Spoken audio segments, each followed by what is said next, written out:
آج ہم بات کرتے ہیں نیت پہ۔ نیت کا مطلب ہوتا ہے دل کا ارادہ، وہ سوچ اور مقصد جس کے ساتھ ہم کوئی کام کرتے ہیں۔ اسلام میں نیت صرف زبان سے کہنا نہیں ہوتا، بلکہ دل کے اندر وہ سچا ارادہ ہوتا ہے جو اللہ کے لیے کیا جاتا ہے۔ نیت وہ ہے جو ایک عام کام کو بھی عبادت بنا دیتی ہے۔ قرآن ہمیں یہ سمجھاتا ہے کہ جب نیت صاف ہو تو اللہ راستے خود بخود بنا دیتے ہیں۔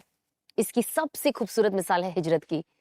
جب پروفیٹ صلی اللہ علیہ وسلم اور ان کے سارے صحابہ مکہ سے مدینہ کی طرف نکلے، یہ ہجرت صرف جگہ بدلنے کا سفر نہیں تھا، یہ نیت کا سفر تھا۔ اللہ سبحانہ و تعالیٰ قرآن میں فرماتے ہیں سورہ نساء میں، جو اللہ کے لیے ہجرت کرتا ہے وہ زمین میں بہت سی پناہ اور وسعت پاتا ہے۔ اس آیات کا مطلب صرف فزیکل سفر نہیں ہے، یہ ہمیں یہ بتاتی ہے کہ جب کوئی بندہ اپنی نیت اللہ کے لیے بدل لیتا ہے تو اللہ اس کی زندگی کے دائرے کو وسیع کر دیتا ہے، مطلب کھول دیتا ہے، سوچ میں، دل میں اور قسمت میں۔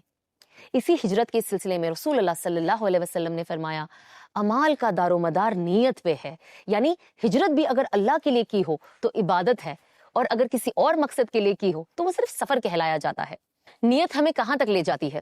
اللہ کے قریب، کیونکہ اللہ دلوں کے حال کو دیکھتا بھی ہے اور جانتا بھی ہے۔ سکون کی طرف، کیونکہ جب نیت صاف ہو تو دل پہ کوئی بوجھ نہیں ہوتا، آپ فری ہوتے ہو۔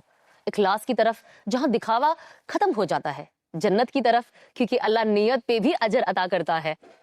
کبھی کبھی انسان کچھ کر بھی نہیں پاتا، لیکن اگر نیت صاف ہو تو اللہ اس نیت پہ بھی اجر لکھ دیتا ہے۔